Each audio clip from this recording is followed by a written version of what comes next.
করছি, এটা আসছে কেন, এটা আসছে কেন, ওটা আসছে কেন, এই নাম বেশি বেশি করে কি করো, সাহাবীদের জীবনী শোনো, নবীদের জীবনী শোনো। আরে বাবা, আপনার ভিতরে যে ক্যান্সারটা আছে, ক্যান্সারটাকে তো দূর করতে হবে। আপনার ভিতরে দুটি রোগ দেখা গেছে, একটা হলো জ্বর, একটা হলো জন্ডিস। ঠান্ডা লাগার কারণে ঠান্ডা অনেক আছে, জ্বর হয়েছে। আপনি দীর্ঘদিন ধরে ওষুধ খেয়ে যাচ্ছেন, ওষুধের কাজ করে না, ডাক্তারের কাছে গেলেন, আবার ডাক্তার ডোজ চেঞ্জ করে দিলেন, ডোজটাকে বাড়িয়ে দিলেন, কিংবা ওষুধটাকে চেঞ্জ করে দিলেন। একের পর এক ওষুধ চেঞ্জ করতে রয়েছে, 2 মাস 3 মাস ওষুধ খাচ্ছেন, কিচ্ছু হয় না। দেখা গেল কি আপনার ভিতরে জন্ডিস আছে। তো মেন যেটা রোগ সেটাকে আগে দূর করেন, অটোমেটিক এটা ওষুধ কাজ করবে। আপনার ভিতরে জন্ডিস থাকলে পারে জ্বর এবং ঠান্ডা ভালো হবে না। সেরকমই আপনার ভিতরে বড় ধরনের যে অসুখগুলো আছে, যেগুলো আল্লাহ পছন্দ করে না, যেগুলো কারণে আল্লাহ সুবহানাহু ওয়া তাআলা বিপদ আপদ দিচ্ছেন, সেইগুলোকে আমি আপনি যদি পরিবর্তন করি তাহলে জমিন পরিবর্তন হয়ে যাবে। अल्लाह ताला अवस्था के परिवर्तन करे। पहले अपने आप को बदलने की कोशिश करो, उसके बाद अल्लाह ताला पूरी जमीन को बदलो, इंसानियत को बदलो, हालात को बदलो। तो আমরা সর্বসময় দেখার চেষ্টা করব যে বিপদ আপদ আসছে, অবশ্যই আমাদের কোনো কিছু ত্রুটি আছে, ঘুরে আসছে। আল্লাহ কোনো বান্দাকে কষ্ট দিতে চায় না। যেই হাতে আল্লাহ তাআলা বান্দাকে তৈরি করেছে, পৃথিবীর সর্বশ্রেষ্ঠ মানে সৃষ্টি হচ্ছে মানুষ। যত রকমের আল্লাহর কাছে সৃষ্টি আছে, সব থেকে উত্তম করে যে জিনিসটাকে সৃষ্টি করেছে, সব থেকে ভালো করে যেটাকে সৃষ্টি করা হয়, সেটা হচ্ছে মানুষ সম্প্রদায়।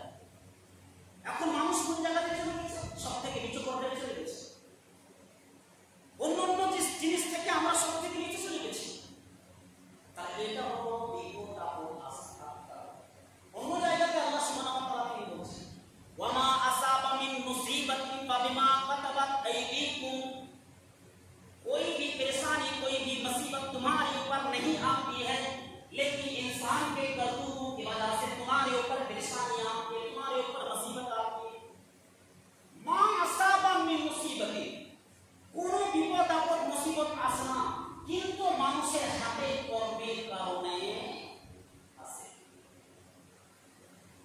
রাসূল সাল্লাল্লাহু আলাইহি ওয়াসাল্লাম তিনি বলছেন, এই যে বিভিন্ন জায়গায় জমি ধসে যাচ্ছে, ভূমি ধসে যাচ্ছে, বড় বড় বিল্ডিং পড়ে যাচ্ছে, এই সম্পর্কে কি কোরআন হাদিসে কিছু বলা হয়েছে? অবশ্যই আল্লাহ রাসূল বলেছেন, হাযি উম্মতি খাসফুন ওয়া মাসফুন ওয়া কাসফুন, আমার উম্মতের মধ্যে ঘূর্ণিয়ে আসবে। হাযি উম্মতি, আমার উম্মতের মধ্যে ঘূর্ণিয়ে আসবে। খাসফুন, ভূমি ধসে যাওয়া, ওয়া মাসফুন, মানুষের চেহারা বানরে পরিণত হয়ে যাওয়া, রূপান্তরিত হয়ে যাওয়া, ওয়া কাসফুন, এবং পাথরের নেই আযাব, বৃষ্টির মাধ্যমে আল্লাহ তাআলা আযাব, পাথরের মতো আযাব আসা। তখন সাহাবায়ে কেরামের মধ্যে একজন বললেন, মুসলমানের মধ্যে একজন বললেন, মাতা এটা কখন হবে? এই যে মানুষের চেহারা পরিবর্তন হয়ে যাবে, তারপরে বিভিন্ন জায়গাতে ভূমি ধসতে শুরু করবে, যেমনটা বিপদ আপদ হচ্ছে, ভূমি ধসছে, ভূমিকম্প হচ্ছে, তারপরে আল্লাহ আকাশ থেকে আযাব আসছে, এটা কখন হবে? তখন আল্লাহ রাসূল বলেন, ইজা যাহারাতিল কায়নাত ওয়াল মাযিক ওয়াশরিবাতিল কা, ইজা যাহারাতিল কায়নাত, যখন গায়িকা আবির্ভাব হয়, গায়িকার যখন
সিগারেটও মদ, তামাকও মদ, আর বিয়ের যে যত আছে সবই মদ। যেটাতে আপনার ব্রেন পুরো খনিটাও মদ করে, আপনার ব্রেনকে শূন্য করে দেয়, মস্তিষ্ক শূন্য করে দেয়, সেটাই হলো আপনার জন্য ক্ষতিকারক, সেটাই হলো মদ। যেই লোকটা মদ বিক্রি করে সেও লিখে দিয়েছে যে তাম্বাকু ক্যান্সারের কারণ, প্যাকেটের উপরে লেখা আছে। তার মানে সত্য কথা বলছে, অবশ্যই ক্যান্সার। কিন্তু হতভাগা আমরা অবুঝ মুসলিম কিছু বুঝি না, খেয়ে চলে গেছে। তারা কি বললেন? অশ্বরী বাতিল খাম্র, মাদকদ্রব্য পান করবে, সেবন করবে। ওপর থেকে তো বলছি যে আল্লাহর আযাব আসছে, আপনি বলেন তো, আপনি নিজে একটু চিন্তা ভাবনা করেন, কোরআনে আল্লাহ তাআলা যেটাকে হারাম বলছে সেটাকে আমরা ত্যাগ করেছি, ছেড়ে দিয়েছি। আমরা তো বলছি আল্লাহর আযাব আসছে কেন? ওই মদ ছেড়ে দেওয়া হয়েছে? হাদিসে তো মদকে হারাম করা হয়েছে, ছেড়ে দেওয়া হয়েছে না। আল্লাহ তো বলেছেন যারা নামাজ পড়বে না এরা কাফের মুশরিক, তারপরে কি আমরা নামাজ পড়তে শুরু করেছি? শুরু করিনি। জুয়া হারাম, তারপরে কি আমরা জুয়া ছেড়েছি? ছাড়িনি। লটারি হারাম, আমরা কি লটারি ছেড়েছি? ছাড়িনি। তার মানে যত হারামের স্তর আছে সবগুলো আমরা পালন করছি, আর ওপর থেকে বলছি আল্লাহর গজব কেন আসছে। আপনি বিচার করেন, আমরা হারামকে হারাম মনে করি না, হারামকে হালাল ভাবে চালিয়ে যাচ্ছি। তো আল্লাহ তো বিপদ দিবেই। যখন যেটা জিনিসের প্রয়োজন সেটা তো আমরা পাবো না।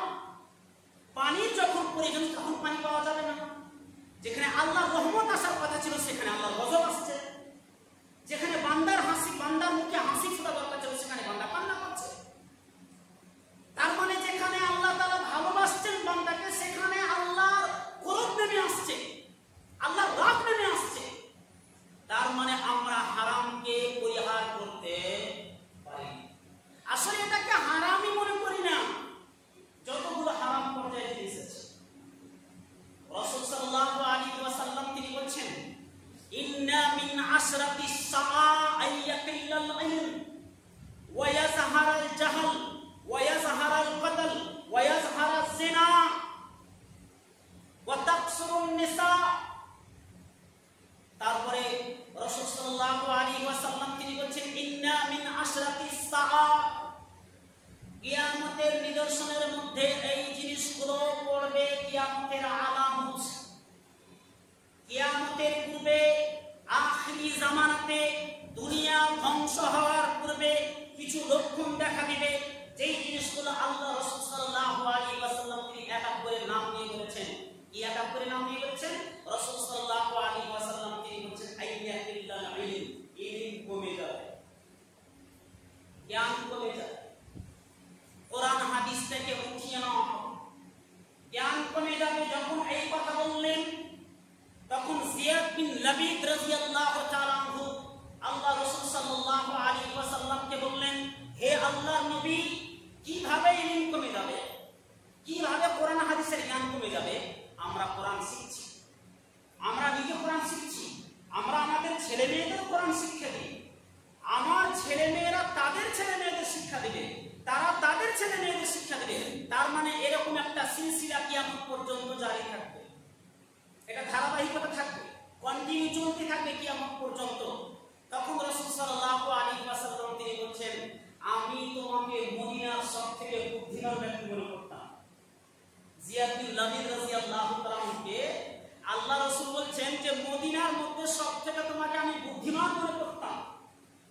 আসলে তুমি তো উল্টা বুঝেছো। কোরআন পড়াটা এটা ইলম উঠে যাওয়া নয়, কোরআন হাদিস তো চলতেই থাকবে, কোরআন হাদিস থাকবেই দুনিয়াতে। কোরআন হাদিস মোতাবেক আমল হবে না, এটা হলো ইলম কমে যাবে।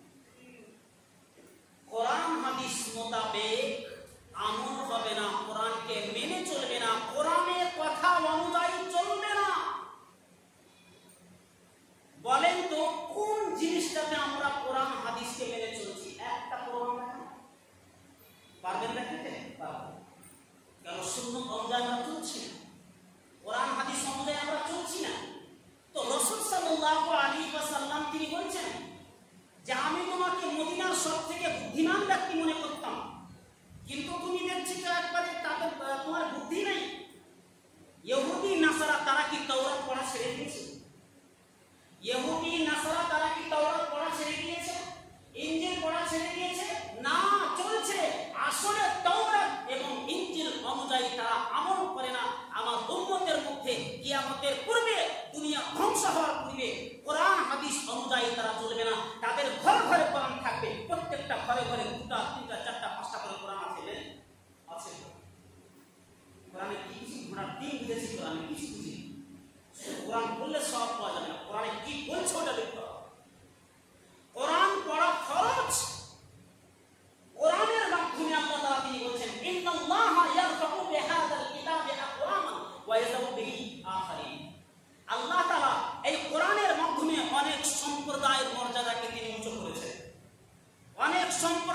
এবং অনেক সম্প্রদায়কে আল্লাহ খাটো করেছেন, নিচু করেছেন, লাঞ্ছিত করেছেন, অপমানিত করেছেন, ঘৃণিত করেছেন। কিসের কারণে? কোরআনের মাধ্যমে, কোরআনের দ্বারাতে। কেন? যারা কোরআন অনুযায়ী কোরআন পড়েছে, কোরআন অনুযায়ী বোঝার চেষ্টা করেছে, কোরআনকে কোরআন অনুযায়ী আমল করেছে, আল্লাহ তাআলা এদের মান সম্মান ইজ্জতকে বাড়িয়েছেন। আর যারা কোরআন পড়েছে, কোরআন অনুযায়ী আমল করেনি, এদেরকে খাটো করেছেন, এদেরকে লাঞ্ছিত করেছেন, এদেরকে কুকুর শুয়োরের মতো করে দিয়েছেন। বোঝার চেষ্টা করেন। সাহাবায়ে কেরামদের চলে, তারাও তো মানুষ, তারা কি কোনো রোবট নাকি? তারা কি কোনো লোহার যন্ত্র নাকি? তারাও তো মানুষ ছিলেন। তারা কোরআন পড়েছে, আল্লাহ তাদের সম্মান বাড়িয়েছেন। আর কেমন সম্মান বাড়িয়েছেন? আল্লাহ তাদের ব্যাপারে বলেছেন রাদিয়াল্লাহু আনহু ওয়া রাদু আনহু। আল্লাহ তাদের উপর সন্তুষ্ট, তারা আল্লাহর উপর সন্তুষ্ট। তারা কোরআন পড়েছে। কোরআন তারা এমন ভাবে আমল করেছেন, তাদেরকে আখ্যায়িত করা হয়েছে, তাদেরকে সার্টিফিকেট দেওয়া হয়েছে জান্নাতের 10 জনকে, 10 জন সাহাবী, আশারায়ে মুবাশশিরা বলা হয়। সমস্ত সাহাবী ব্যাপারে আল্লাহ তাআলা সন্তুষ্ট হয়ে গেছেন। তার মানে ইনারা কোরআন পড়েছেন, কোরআন বুঝাচ্ছেন, কোরআন অনুযায়ী আমল করেছেন। আমাদের কাছে কোরআন আছে, আমরা কোরআনও পড়ি না, কোরআন বুঝি না, কোরআন অনুযায়ী আমল করি না, তাহলে কিসের আমরা মতে? প্রত্যেকটা বাড়িতে কোরআন নেই? আছে। আপনার মেয়ের সময় নেই কোরআন পড়া, স্কুলে যাওয়ার সময় আছে, টিউশনে যাওয়ার সময় আছে, বন্ধুর সাথে গল্প গুজব করতে সময় আছে, যেখানে সেখানে পার্কে ঘুরতে যাওয়ার মতো সময় আছে, কিন্তু কোরআন দুটো পড়ার মতো সময় নেই। হতভাগা হয়ে গেছে আমরা যে আজকে সকাল বেলাতে 10টা থেকে 15টা ছাত্র ছাত্রী পাওয়া যায় এত বড় সমাজে। সকালে যে কোরআন পড়াবো, মক্তব যে চলবে, 10 থেকে 15টা ছাত্র ছাত্রী পাওয়া যায়, বাকিরা আসে না। তার মানে আপনি চিন্তা করেন কোন জায়গাতে আমরা চলে গেছি। কোরআন তো আমরা পড়ি না, কোরআন অনুযায়ী আমরা আমল করছি না। ওই জন্য রাসূল সাল্লাল্লাহু আলাইহি ওয়াসাল্লাম তিনি বলেছেন যে আল্লাহ তাআলা এই কোরআনের মাধ্যমে অনেকের মান মর্যাদাকে তিনি উচ্চ করেছেন এবং অনেকে লাঞ্ছিত, ঘৃণিত, অপমানিত করেছেন। ওই পর্যায়ে পড়ে গেছে আমরা উম্মতে মুহাম্মদ। তাহলে কি বললেন?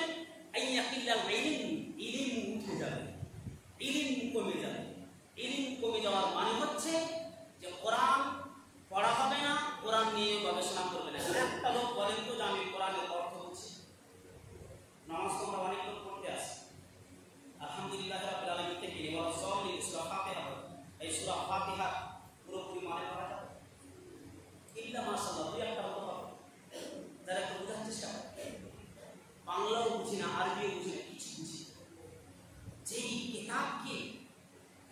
কিতাব পড়লে পারে নেকি পাওয়া যাবে, যেই কিতাব গবেষণা করলে পারে নেকি পাওয়া যাবে, যেই কিতাব পড়লে পারে কিয়ামতের দিন আল্লাহ তাআলা এর মাধ্যমে আমাদেরকে সুপারিশ করবেন, সেই কিতাব থেকে আমরা পড়ি। তাহলে এই উম্মত কি কোশ্চেন করে হেদায়েত পাবে? এই উম্মতের উপরে আল্লাহর গজব আসবে না, তো আল্লাহর শান্তি আসবে? একটু ভাবছি কোরআন পড়ে সওয়াব পাওয়া যাবে। আল্লাহ রাসূল বলেছেন একটা শব্দ পড়লে পারে, কেউ যদি একটা শব্দ পড়ে, মান ক্বারা হারফান ফি কিতাবিল্লাহ, কোরআন থেকে একটা হরফ যদি কেউ পড়ে, তো আল্লাহ রাসূল বলেছেন সে 10 নেকি পাবে। একটা হরফ, মাত্র একটা হরফ। কোনটাকে বলা হয়? তখন ব্যাখ্যা করছে, আমি বলছি না যে আলিফ লাম, এই তিনটা হচ্ছে আলিফ লাম মিম, তিনটা হচ্ছে হরফ। বরং তিনি বলছেন আলিফ ও হারফুন, লাম ও হারফুন, মিম ও হারফুন। আলিফ হচ্ছে একটা হরফ, লাম হচ্ছে একটা হরফ, মিম হচ্ছে একটা হরফ। তার মানে কেউ যদি বলে যে আলিফ, তাহলে 10 থেকে পেয়ে গেল, সুবহানাল্লাহ। লাম আবার 10 থেকে পেয়ে গেল, মিম আবার 10 থেকে পেয়ে গেল। তার মানে আলিফ লাম মিম তিনটা হরফ যদি পড়ে তাহলে পরে 30 থেকে পেয়ে যাবে। বলেন তো প্রতিদিন যদি এক পারা করে যদি আপনি কোরআন পড়েন কতটা সওয়াব পাবেন? কতটা সওয়াব পাবেন? কতটা আপনার খাতাতে নেকি হবে, কতটা ওই আপনার ডায়েরিতে নেকি হবে, যেদিন আপনার মা বাপ ভাই বোন কেউ কাজে আসবে না, এই নেকিগুলো আপনার সেদিন কাজে আসবে। তো তার মানে কোরআন অনুযায়ী আমার উম্মত আমল করবে না। আমরা পড়েছি সেই হতভাগা উম্মত আখিরি জামান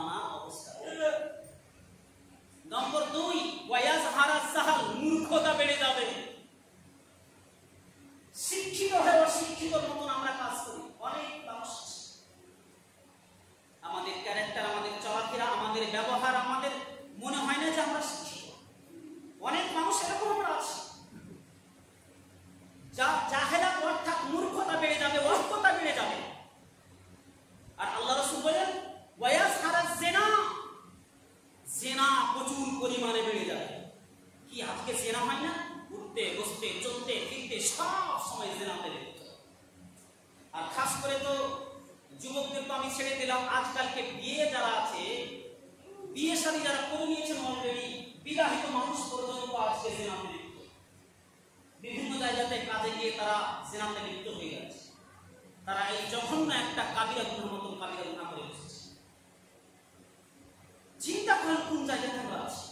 ওয়ায়াজহানা জিনা, রাসূল সাল্লাল্লাহু আলাইহি ওয়াসাল্লাম তিনি বলেছেন কিয়ামতের পূর্বে, দুনিয়া ধ্বংস হওয়ার পূর্বে, দুনিয়া শেষ হওয়ার পূর্বে জিনা আবির্ভাব হবে, জিনা বেড়ে যাবে, প্রচুর পরিমাণে জিনা ব্যভিচার। ওয়াইশরাবাল খামর, প্রচুর পরিমাণে মাদক দ্রব্য পান করবে, মদ সেবন করবে। আর কি বললেন? ওয়াতাকসুরান নিসা, মেয়েদের সংখ্যা বেড়ে যাবে। চিন্তা করেন, মেয়েদের সংখ্যা বেড়ে যাবে। ওয়ায়াকিল্লার রিজাল, পুরুষদের সংখ্যা কমে যাবে। সব এগুলা হাদিসে আছে। মেয়েদের সংখ্যা বেড়ে যাবে মানে একটা পুরুষ 50টা মেয়েকে নেতৃত্ব দেবে। আইয়াকুনা ইমরাতান আল-ওয়াহিদ আল-কাইয়্যুম আল-ওয়াহিদ, রাসূল সাল্লাল্লাহু আলাইহি ওয়াসাল্লাম তিনি বলেছেন কিয়ামতের পূর্বে এমন একটা জামানা আসবে যে নারীতে ঝগড়া করবে, কিংবা যায় ঝগড়া হবে, আর মারপিট খুনাখুনি করবে কে? পুরুষেরা মারা। মেয়ে ঝগড়া শুরু করলো, তারা বেঁচে গেল, পুরুষরা মারা।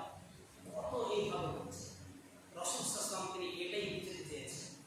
যুদ্ধ ময়দানেও ছেলেরা মারা যাবে, তখন মেয়েদের সংখ্যাটা বাড়তে শুরু করবে। যে কোনো জায়গাতে বিপদ আপদ হলে পারে, ঝগড়া ঝাঁটি হলে পারে, মারপিট হলে পারে, খুনাখুনি হলে পারে, হানাহানি হলে পারে, পুরুষরা আগিয়ে যায়, তখন মারা যায় এতে। যেমনটা শুনলাম যে বাংলাদেশে যে সমস্ত ছেলেরা তারা চাকরির বিরুদ্ধে হয়তো লড়াই করতেছিল, 200টার বেশি মারা গেছে। মহিলাদের খবর সেরকম আসছে, হতে পারে 2-1টা বয়স দিলাম মাশাআল্লাহ, কিন্তু বেশিরভাগই পুরুষেরা মারা যাচ্ছে।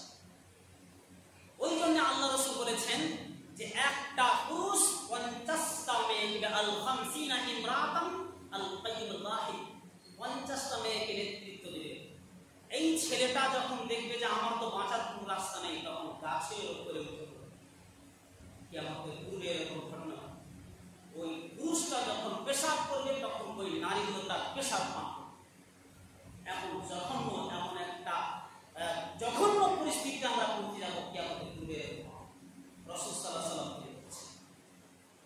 তাহলে কি বুঝতে পারলাম কোন জায়গাতে আছি? রাসূল সাল্লাল্লাহু আলাইহি ওয়াসাল্লাম যে জিনিসগুলো তিনি ভবিষ্যৎবাণী করে গেছেন, এগুলো অবশ্যই আসবে, বিশ্বাস করি। হাদিসে যেটা বর্ণনা করা হয়েছে, কোরআনে যেটা আল্লাহ বলেছে, আমি যতই বলি না কেন যে এগুলো কিছু না, এগুলো ভুয়া কথা, সেগুলো কিয়ামতের পূর্বে ঘটবেই ঘটবে। তাহলে আমরা কি বুঝতে পারলাম যে আল্লাহর গজব কেন আসছে? আল্লাহর গজব এই জন্য আসছে যে মানুষ আজকে নিচ পর্যায়ে চলে গেছে।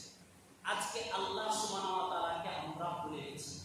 যেই জিনিসগুলো নিয়ে আমাদের গবেষণা করা দরকার ছিল, যেই জিনিসগুলো নিয়ে আমাদের স্টাডি করা দরকার ছিল, সেই জিনিসগুলোকে আমরা বাদ দিয়ে দিয়েছি। বারবার করে বলছি, কোরআনটাকে অধ্যয়ন করুন, কোরআনটাকে পড়ার চেষ্টা করেন। কোরআন হচ্ছে হেফাজতের জন্য যথেষ্ট। আল্লাহ তাআলা এই কোরআনের মাধ্যমে অনেক মানুষকে তিনি হেফাজত করেছেন, অনেক মানুষকে কোরআনের দ্বারা দিয়ে মান সম্মান বাড়িয়েছেন। আমরা কি চাই না যে আমরা ওই সমস্ত মহাপুরুষদের মতো হই? অবশ্যই আমরা চাই। আমরা হচ্ছে উম্মতে মুহাম্মদ, নিজেরা কোরআন পড়ে। অনেক মানুষ আছে কোরআনও পড়তে জানে না। কোরআনটা পড়া আপনার জন্য ফরজ। কোরআন যদি না পড়েন, অবশ্যই আপনি পাপী হবেন, আল্লাহ আপনাকে পাকড়াও করবেন। বলবেন যে মোহাম্মদ সাহেব কোরআনটা ফরজ? হ্যাঁ, চলেন আপনাকে আমি শোনাই। কবরে কটা প্রশ্ন হবে? আমরা সকলেই জানি যে কবরে 3টা প্রশ্ন হবে। মান রাব্বুকা, তোমার রব কে? মান দীনুকা, তোমার দ্বীন কি? মান নবিয়ুকা, তোমার নবী কে? অর্থাৎ এই লোকটা সম্পর্কে তোমার কি ধারণা আছে? তাহলে 3টি প্রশ্ন করা হবে। এবার ওই ব্যক্তি যখন সঠিক উত্তর দিবে যে আমার রব হলো আল্লাহ, আমার দ্বীন হলো ইসলাম, যাকে আমার কাছে পাঠানো হয়েছে তিনি হচ্ছেন মুহাম্মদুর রাসূলুল্লাহ, তিনি হচ্ছেন আল্লাহ রাসূল, তিনি হচ্ছেন মুহাম্মদ রাসূলুল্লাহ, আল্লাহ রাসূল। এটা যখন উত্তর দিবে, তখন ফেরেশতা তাদেরকে জিজ্ঞাসা করবে, কিভাবে তুমি জানলে?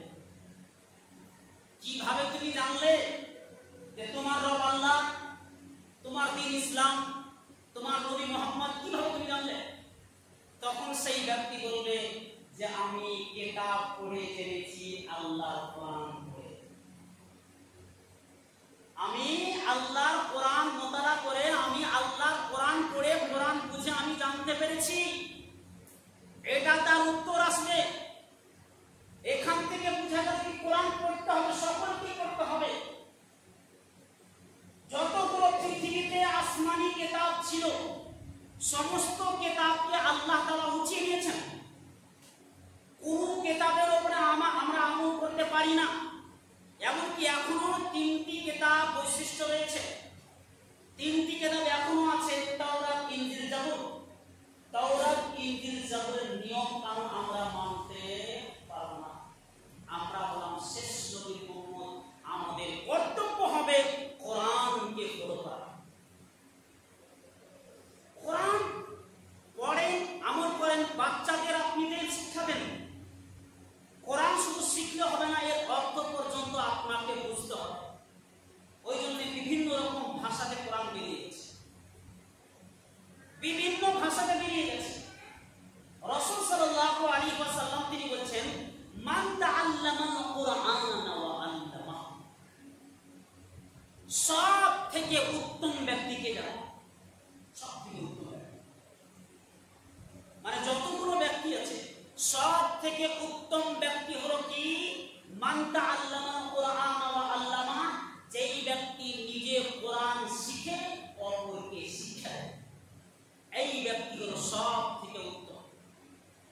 খায়রুকুম মান তাআল্লামাল কুরআনা, তোমাদের মধ্যে সব থেকে উত্তম ব্যক্তি, সব থেকে বেটার বেস্ট ব্যক্তি সেই ব্যক্তি যেই ব্যক্তি কোরআন শিখলো অপরকে শিক্ষা দেয়। কোনদিন শিখার চেষ্টা করছেন? তার মানে আমরা যদি আল্লাহর কাছে, নবীর কাছে, ইসলামের কাছে, কোরআনের কাছে যদি উত্তম ব্যক্তি হতে চাই, অবশ্যই আমাদের প্রত্যেককে কোরআন পড়তে হবে। আপনি কোরআনের আলিফ বা কিছু বুঝেন না, আজ থেকে আপনাকে কোরআন পড়তে হবে, পড়তেই হবে। কোন অজুহাত চলবে না, পারবো না, জানি না, এইগুলো চলবে না। এই কথা আল্লাহ রাসূল বলেছে। যখন জিবরাইল আলাইহিস সালাম ওহী নিয়ে এসেছিলেন, আর জিবরাইল আলাইহিস সালাম বলছে যে তুমি পড়ো, তখন বলছে আমি পড়তে জানি না। বারবার তিনি বলছে তুমি পড়ো, বলছে আমি পড়তে জানি না। বুকের উপরে যখন চাপ দিয়েছেন তখন শব্দ বেরিয়ে গেছে ইকরা, আর এই হচ্ছে প্রথম 5টি আয়াত। তার মানে আল্লাহ রাসূল কোরআন পড়তে জানতেন না, জিবরাইল আলাইহিস সালাম ডাইরেক্ট কোরআন শিখিয়েছেন। আমরা অনেক মানুষ কোরআন পড়তে জানি না।